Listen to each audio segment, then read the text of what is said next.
episode 265 of Board Game Blitz, a podcast about all things board games that you can listen to in less time than it takes to cool off after coming inside during a heat wave. Board Game Blitz is sponsored by Grey Fox Games. This week, we're talking about the best ways to learn a new board game. First, we discuss a game we both got to play recently, Playthings. Then, we talk about the variety of ways you and your friends can utilize to learn new games, along with some of our favorite methods. And now, here are your hosts, Ambi and Crystal.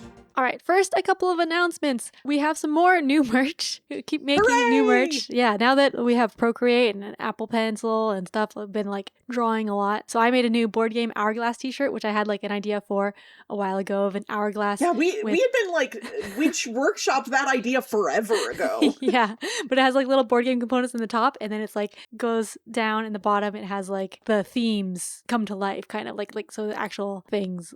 I have a castle and a sheep. Instead of little meeples at the top. I drew it, so it didn't end up as good as in my mind, but I'm happy with how it came out.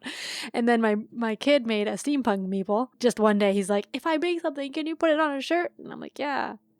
So he drew also on Procreate a steampunk meeple because he likes steampunk stuff. But I haven't bought the shirt for him yet. And so he's like, why didn't you get it for me yet? And I'm like, I just made an order before he did that, and then I want to do multiple things for shipping. So yeah. But anyways, you can get that merch at merch.boardgameblitz.com anytime.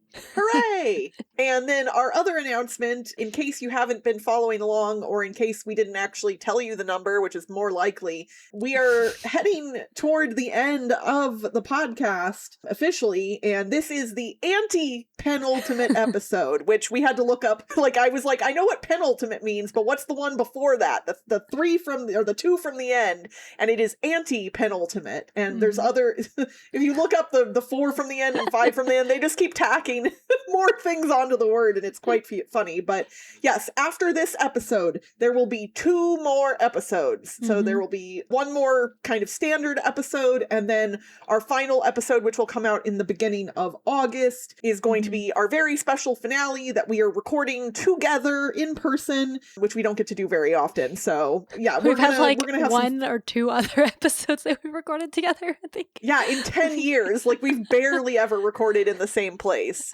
So it'll be fun. I will probably cry. But yeah, you guys have 2 more after this to look forward to, and then you can listen to the backlog of 264 others prior to today, at least, and other podcasts, or whatever. Yeah. And our YouTube. Yeah! Recently, we both got a review copy of Playthings from DVC Games. Playthings is a 2026 published game, published by DVC Games, designed by Jasper Beatrix, Jerry Bright Jr., Joey Paoluccini, and Nick Tofani is on here. Oh, that's the artist. Okay. I was looking at the box and comparing it with BGG. So yeah, all those names are on the box here. And this one releases July 20th officially. So when you all hear this game is not fully released yet, but it's close. Yes. It's almost here. I didn't actually realize when it released, but yes. So we got a review copy before it released, clearly. We love the folks at DVC Games. This is not, it's not a bias thing, but we've kind of been in communication with them since they ran their prior company.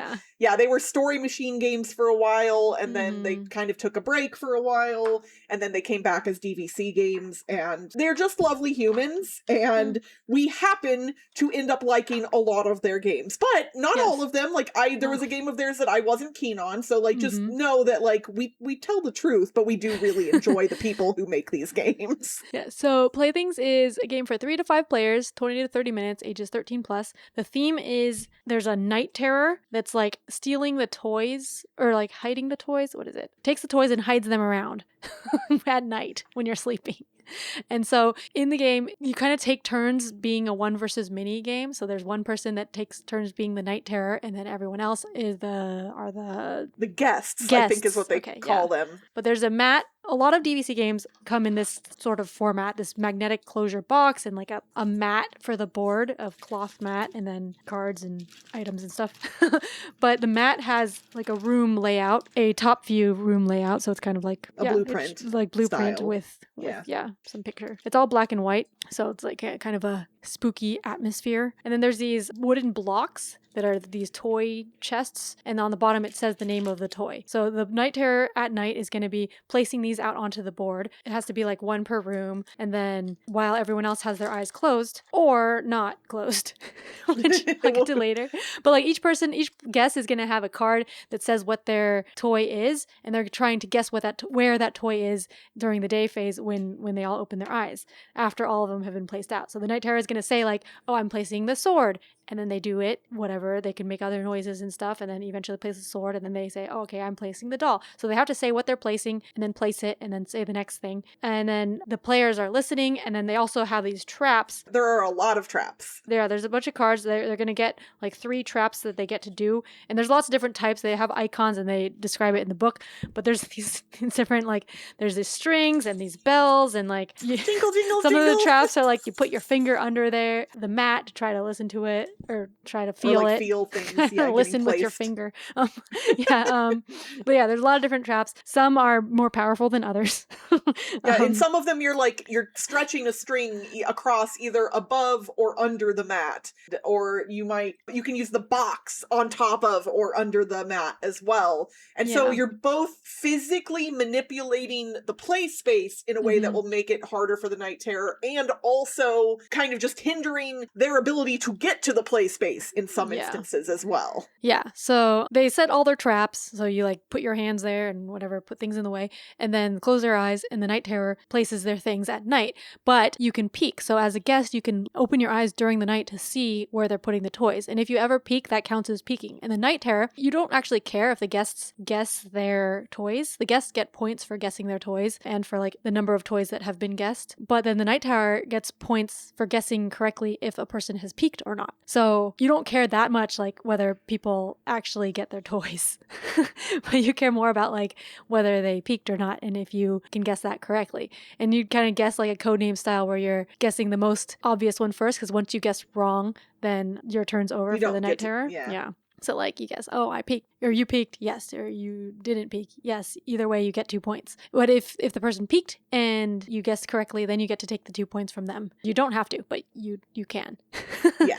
So yeah, it's gonna like everyone's gonna take turns being the Night Terror, and then like the players get points for their own toy, guessing that, and also for the total number of toys that have been guessed. If you don't guess your own toy on the first try, then there's like another card that gets flipped over that gives an extra clue. Yeah, there's a play card. So one example is choose a player who has not guessed correctly yet. They get an additional guess. Another one was there's an invisible dog leash. There's a bracelet that you tie a string onto during setup, and you can toss that onto the board, and if you can hook a toy and pull it off the mat, you get to flip it face up. Yeah, some things like let you flip up toys or something. So that helps give you some more information, and you get another guess. And so you get like 2 points if you got it on the first guess, 1 point if you get it on the second guess, and then 1 point per toy that was guessed correctly. So you're getting kind of your individual points, but kind of also working together to try to get more points by having other people guess their things too. Yeah, we generally like worked fully as a group. As we played 4 players, and the 3 people that were not the Night Terror always were helping each other like the whole time. Yeah, so we only played like 1 time, and we played like 2 rounds, and so yeah, we were helping each other. But I could see it being like you kind of want them to guess on the second guess and not the first one. So I could see you like trying to lead them a little bit off, maybe, if you had some information. We all were messing with each other's minds and physical sensations as much as possible, and it was great. I was singing while I was placing mine. Like, I'd say the name of the thing, and then I started singing while I was placing it. And we also, like, when we had, like, people would say, okay, I'm placing it, and then they wouldn't place it when they said they were placing it, because you don't have to say when you're placing the thing. You just have to say the name of the item between when you pick it up and when you put it down. And so, like, people be like, okay, I placed it, but then they'll, like, move their hand more and put it somewhere else. But if somebody's peeking, they would obviously see that, so. Yeah, so, yeah, that was Playthings. My group, it wasn't really for my group. Oh, no! Yeah, so, yeah, as I said, we played a few rounds, and then we were like, okay. Because our group, no one peeked, which made it kind of weird. And then, so, I was the Night Terror once, and then when my friends was the Night Terror. When I was the Night Terror, the traps weren't that great, and so like it was harder for them to figure things out. And then when my friend was the Night Terror, the trap like let us cover half of the board and like have our hands on the other half, so like we could feel everything happening. So we like no one needed to peek to figure out exactly what was going on. And so okay, so can you help me out? Because we struggled with, first off, my group actually really enjoyed this. We were laughing, we had a lot of fun, but we struggled with understanding how the traps get distributed and selected, because the way the book described it, if I am remembering correctly, which maybe not, because we really didn't understand what we were supposed to do. It said to deal 3 trap cards face up to each player. Oh, I thought it was did they 3... mean 1? I think it was player? 3 traps total. So that's where, because we definitely did that wrong. So it's 1 face up to each player. I swear it said 3 face up. No, I think it's 3 player. face up for all to see. It's just 3 of the friend cards, which are the traps, and that's for everyone. But like a lot of them have multiple icons on them. So like one of them had 5 of the same icon on it, like so we could do the same thing 5 times, and so we could have like 5 fingers under the board. Yeah, but then that's distributed amongst the people however you want, I think. But yeah, no one peeked. So that was kind of, I think like maybe if there were more peeking, it might be more interesting. I don't know. But then like it wasn't that exciting for our group. So we didn't play that long. But yeah, you liked it. I will admit, it's not worded super clearly, because it says the guest players draw 3 random friend cards face up for all to see. And that's all it says. So that to me implied that each player draws. Oh, that would be so many. Well, that's the thing. We realized very quickly that didn't make sense. And so then what we did is we were like, okay, well, we have all 9 cards out every time. What do we do? So we just picked like 3 traps each time. So we were kind of still playing correctly, but we were choosing our traps, which is definitely more advantageous for and it was so funny. We had bells. We attached bells to some of the strings and then put them across, and like Greg was deliberately hitting the bells like in the places where he wasn't putting things. And then in one of the rounds we had players holding up 2 of the corners of the mat, and so I would like take the item and like push on the mat a little bit, so they would pull on their hand a tiny bit, and then I'd go put it somewhere else, and so they'd be like, oh well, for the train I felt her put something over here, and he'd be like, wait, I felt it too. So it was funny. It was neat though, because even when you weren't sure, there were still kind of ways to figure things out. And yeah, I really liked this. This is not a game that I'm going to be breaking out every single week. Like, it's definitely kind of more of a like party style game, or I think it would be a really good convention game, honestly, even though hearing is kind of a part of it, depending on which quiet traps. Room, I think. Yeah, but like this is one of those games that like if somebody's gonna walk by at a convention and see you with your hands holding the mat, and like this is a perfect, I think, convention game if you can find a space where you can hear things. It's not super essential to hear well, but it's definitely helpful. Yeah. So yeah, this one is a winner for me, and it's definitely unique. Like, Playthings is like all DVC games. I think is unique, very different. Theme works well, I think, with the experience. Yeah. It's different. Yeah, I really enjoyed it. Like I said, it's coming out later this month. I believe you can order or pre-order them directly from DVC Games' website.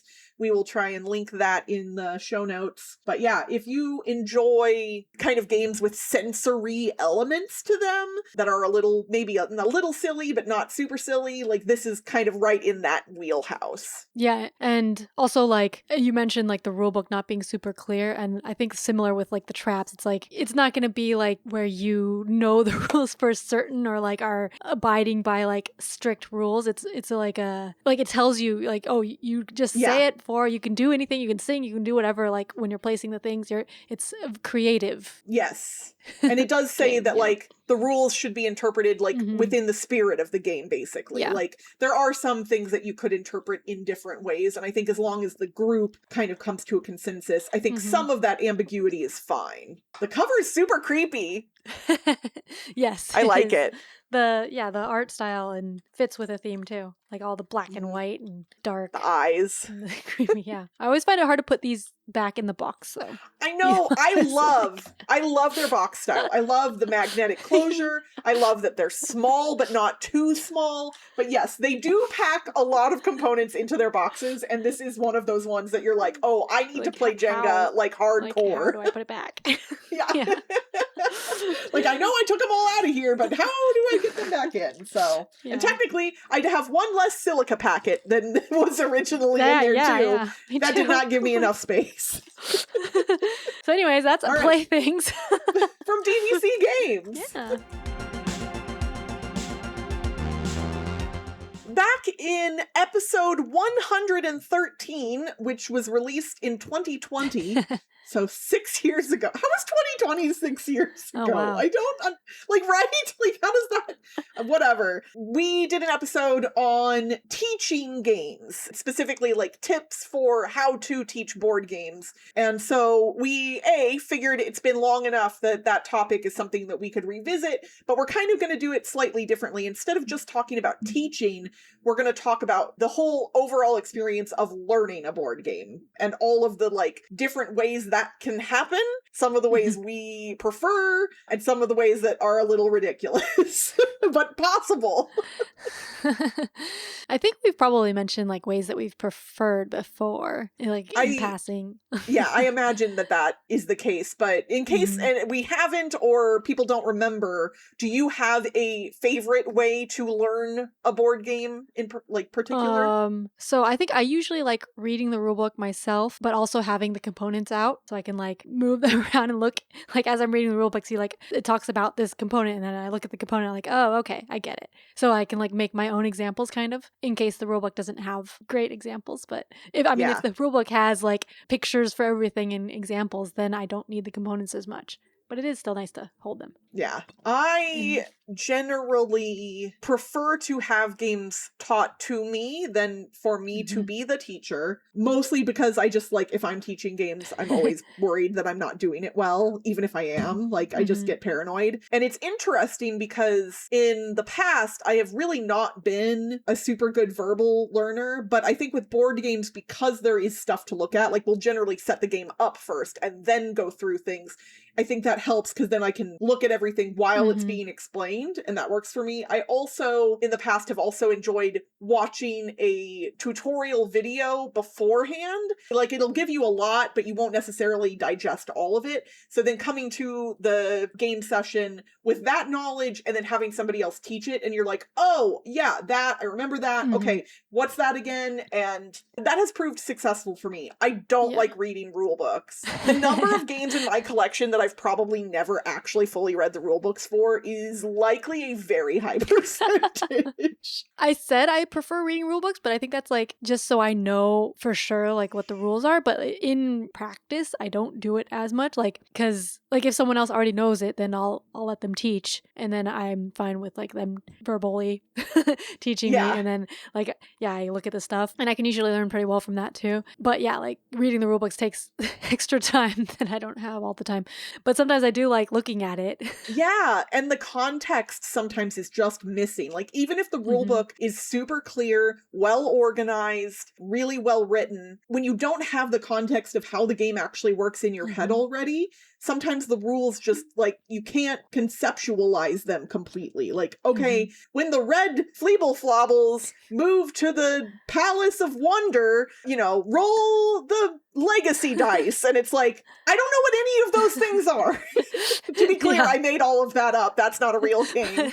But yeah, that's why I like having the components, because then it's like the red Fleeble Flobbles, and I look through the components, I'm like, oh, here's a red thing. I'm like, that looks like it could be a Fleeble Flobble. That seems like a Fleeble Flobble. Yeah, I don't know. Or like look at the components, there's like 23 Fleeble Flobbles. I'm like, okay, there's 23 of these things, so this is... I think I We're gonna just make up a invented my game new here. favorite component that does not exist. I want Fleeble Flobbles. Someone give me Fleeble Flobbles. So yeah, I think for me that's like, I don't mind reading. I like to read, but reading rule books, my brain starts to glaze over because it's just like, I don't understand. I can't piece this together in my head. But yeah, once the components are out, that does help for me as well. Yeah. And then for like watching a video before, I don't usually like watching rule videos, but for when we learned 18xx the first time, we watched a few videos and I think also read a rule book beforehand, and then my friend taught it. So for like more complicated stuff, I think that makes sense. And sometimes for more complicated games, I think I'll read the rulebook first and then look at a tutorial. So like that order. I don't like looking at a tutorial first, I think, usually. Like I won't just learn from watching a video usually. I have to read the rulebook and then like look at the video for some help, or like I look at the video for some stuff, like fast forward through the video and then read the rulebook. Yeah, and the complexity of the game, kind of as you half mentioned there, really does play a role here, because there are some games that are really easy to learn from a video and others that very difficult when you're not manipulating the components yourself or really looking at things in a more detailed way. But thankfully, there are a lot of content creators that make rule videos. Our friend Rodney Smith from Watch It Played is, I would say, probably the most famous. He's got to be up there. I imagine he's probably the most famous. Probably. Yeah. And he's a lovely human. So his videos tend to be ones that I gravitate toward if he has one available for a particular game. But I have videos too. I don't watch them. You make awesome videos when you make them. Yeah, I haven't made an instructional one in a while. But I think I did actually watch. I watched my Trajan one, like, because I hadn't played Trajan. I played Trajan again, like, within the last year recently, but I hadn't played it in a long time before that. So I think I watched it to, like, remember how to play, and that worked. I love that you taught yourself the game then. Like, that's adorable. Have you ever had a game session where you knew a game that was going to be played in advance and everyone was told to read the rulebook on their own? Have you ever had a situation where that has been the case? I'm not sure. Well, I think the only thing was like 18xx. Like the first time we played, I think my friends sent us the rulebook and 2 videos. And this was before like there were many videos on, well, because I made a lot of the videos on 18xx, but yeah, there was a Scott Nicholson video on like the concept, I think, and so we watched some of that. I think he pointed us to like a specific part of it, and then maybe it was just that one video, and then we read the rules, and it was 18AL, which is what we played. Yeah, I remember I did read the rules, and like there's no pictures in those rules, but I watched the video and then read the rules, and yeah, I think we all read it in advance, but that's the only one, I think. Yeah, this hasn't happened a lot for me. I think there have been a couple instances where that was kind of the goal, but it's often like at least 1 or 2 people forget or don't have a chance to do it or whatever. I believe, and I'm sure Greg will correct me on this the next time I see him if I'm wrong, but the first time we played Vast the Crystal Caverns, I think we had like planned that. We knew we were going to play it. And so I think some of us, myself included, like we didn't necessarily read through the entire rule book, but we like read your through character. Yeah, like we read through our character, like our abilities, what we could do, and then like skimmed through the other people's too, because you kind of do need to know what the other players are doing. But like if we had all come to the table with 0 knowledge in advance, the teach for that game is a beast, because you really, like, everybody has to be taught individually, essentially. It's such a fun game. I really like it, but it's hard to get to the table because you need people who are either already familiar with it or willing to kind of take that extra step in helping get the learning level up. And not everybody likes doing that. I think it's more common for people to send out a video for everyone to watch beforehand than like telling them all to read the rules beforehand. Yeah, but even with that, like people don't all watch the video beforehand. No, they do not. Like I remember, I think we had a work event. This was a long time ago, back when I was still at a job. But we played Codenames, I think. And so they sent out a video in the meeting invite like, oh, everyone can watch this video to learn how to play Codenames. And then a lot of people didn't. And so then they just played the video before when people were there too.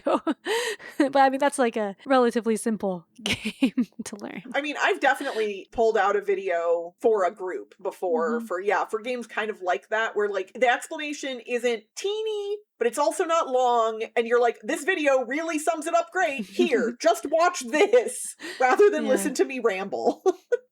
There are some games that kind of build the learning of the game into the game itself. I know I've played a couple examples of this over the years, but like you literally can get out the box and like it says the top of the deck is like, okay, flip this over and go, and we'll teach you the game as you're playing. And I think in my experience for those types of games, at least the ones that I've played, that it's a really fun experience in the moment, but it doesn't stick as well in my mind, like the actual rules. Because like by the time later comes around, I'm like, I don't remember how to do that one thing because we just kind of did it and blew past it, right? Like I feel like I wasn't committing things to memory as well in a situation like that. That's kind of like a video game tutorial. Yeah, it is actually. I remember Legends of Andor was like that, and that was like an early one, but then with legacy games, it does that kind of, and I think a lot of children's games, also children's legacy games, and or like Cozy Stickerville, which I've played a lot. No, that one, we're gonna go, I mean, we're trying to hit the world record for most mentions of Cozy Stickerville 2026. That one, like it has rules, but then it's like not many rules, and then you start, and then a lot of the rules are in the cards. I think, yeah, there's a lot of card games have rules mostly in the cards, and so like the rules themselves are more simple, but then it's like, oh, as you play, you're gonna have all this errata. Like, oh, with like living card games too, or like Netrunner and stuff, they would have the glossary of all the stuff. I mean, the rules themselves were also hard, but like there's a whole glossary of card terms and stuff, so it's like there's more rules as you get more into it. I think that's why those games tend to, it feels overwhelming in a way, even though some of those games are obviously amazing and lots of people love them. I think I've always just kind of been like, I don't want to get in deep, and if I like the thing, that's what I'll want to do, so I just don't do it at all. But then there are also games that have like a tutorial game. Oh yeah, like a special setup for the first game. Yeah, so like in Cuba Libre, which is a coin game from GMT, they have like the rule book and then like a player's handbook, I think. And then the player's handbook has like a starting game that tells you like the first 2 turns or something of a game, and then it's like, okay, now you know how to play and you can finish it. Did I end up doing that? I think I might have done that. But I also read I read the rule book and then did the player's handbook, but I think like it says you can just do the player's handbook, which I think was true, but I like reading the rule book too. Yeah, I know I've played, and this actually, sometimes this becomes a tough decision for me, like when you're reading through the rule book and it's like, if this is your first time playing, you know, use these components and leave these ones out. There have been times where I'm trying to figure out whether, as a hobby gamer who is very familiar with games, if I should just go ahead and throw everything in, because in some games, the intro game is actually kind of boring and doesn't really give like Heat. Dude, when you don't have all the special cards in Heat, Pedal to the Metal, that's why I didn't like it at first, because we didn't like, it was the bare bones version of it with like nothing added in, and I was bored. I didn't like it. And then I played Heat with all the cards and I was like, oh, this is awesome. This is what everyone else was talking about.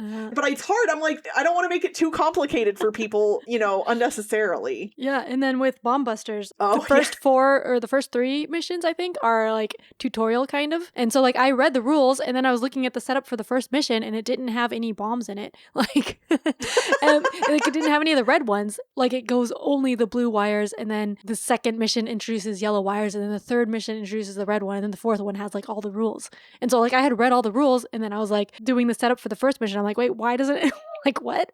And so I looked through, I'm like, oh, okay. So we just started on mission 4 because I was like, I've read the rules, I know. I think when I joined you all and when I first played it, I think you guys were like, oh yeah, we're just gonna do mission 11 like, or something. I think it was like 8. I think 8 was... Okay. Yeah, because they were, I mean, it's one of those things where, first off, I want to say I very much appreciate games that do provide kind of that easier barrier to entry for the people who need it, but also sometimes I'm like, yeah, no, that's boring. I don't want to do that. Let's get to the fun stuff. But yeah, I think that's like on your note of games introducing things one at a time, where it's kind of like a middle ground. It's not having no rules at the beginning where you just flip a card, but it had like some rules, and then it's kind of like introducing the rules through the missions. And I guess a lot of mission campaign games do that. Like I think the Fellowship of the Ring trick-taking game, which I've only played some of it, but I think like the first missions were pretty easy and like simple. Yeah, they're not like, too hard. People say like as more chapters, it gets like the interesting stuff happens later, but it's like takes a while for people who are already familiar with trick takers. So I guess that's a double-edged sword. It's like good for people who are beginners, but then gets boring for people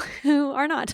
Yeah. And then, of course, there's the classic person at the table who just doesn't want to listen to you talk at them. And they're like, can we just start playing? Can we just start? Can we just go? Well, can we learn as we go? And inevitably, then one turn in, they will have 4 questions. And it's like, this is why we wanted to go over the rules. Like, you don't have any idea what you're supposed to be doing right now. Like, yes, learning rules can be a little bit boring. But if you want to play games and you care about playing them somewhat accurately, you gotta do it. And yes, I think trying to optimize those teaches as best you can is good, but there are times when you're just gonna have to sit there and listen to somebody talk at you for 20 or 30 minutes, depending on how complex the game is. I mean, shoot, for Star Trek Ascendancy, for brand new players, like for lots of brand new players, it has taken me an hour to teach that game, like, oh my gosh, fully. Just because there's so much, and it's one of those games where you need to be aware of everything before you start, because if you start poorly, it will get bad fast. And so it's tough. Battlestar Galactica is the same way. You have to know everything going in. Yeah. Yeah, but I guess with those, it's like that type of game is where you would try to send out the rules ahead of time if you know you're going to be playing. Yeah. Like, I don't know what we did for when we played Twilight Imperium. I don't actually remember, like, the first time we played how the rules were learned. I don't know. I don't actually remember how I learned the first time I played Twilight Imperium either. I'm probably never playing it again, so it really doesn't matter to me. I've played it, 3 times? That's enough. I'm good. Well, we would love to hear from you all. What are your favorite games to teach? Or what games were easy to learn? Or do you have any tips and tricks for teaching or learning games that might benefit the board game community that we didn't mention? If so, please post on social media and tag us, or comment in the Blitz Discord and tell us there. We've got a channel specifically dedicated to talking about the podcast, so you can come talk about the podcast there. We'd love to see you in the Discord. That community is going to stay alive after the podcast ends, and we do lots of funny things in there. We have game nights twice a week, lots of discussions and cool stuff happening in the Discord all the time. So come join if you're not a part of it already. And that's it for this week's Board Game Blitz. Visit our website, boardgameblitz.com, for more content and links. This episode was sponsored by Grey Fox Games. Do you hear the call of the gods? The new Gods and Prophets expansion for Reavers of Midgard is still available for late pledges, so head to Kickstarter now to get your copy. And if you want to buy games at greyfoxgames.com, you can get 10% off everything in your order with the code BLITZ2026 at checkout. Join the Blitzketeer community on Discord for game nights, discussions, and more by following the link in the show notes. Support the show by leaving us a rating and review on your podcast provider, or by getting some official Blitz swag at merch.boardgameblitz.com. Want to just give us money and enjoy some unique perks? Check out our Ko-fi page at ko-fi.com/boardgameblitz today. Our theme song was composed by Andrew Morrow.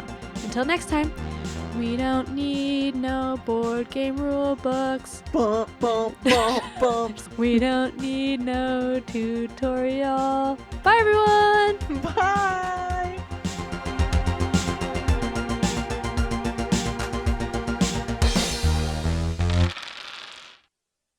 The new Gods and Prophets expansions for Reavers of Expansions. It's expansion. Did I type an S? No. I just said it because okay.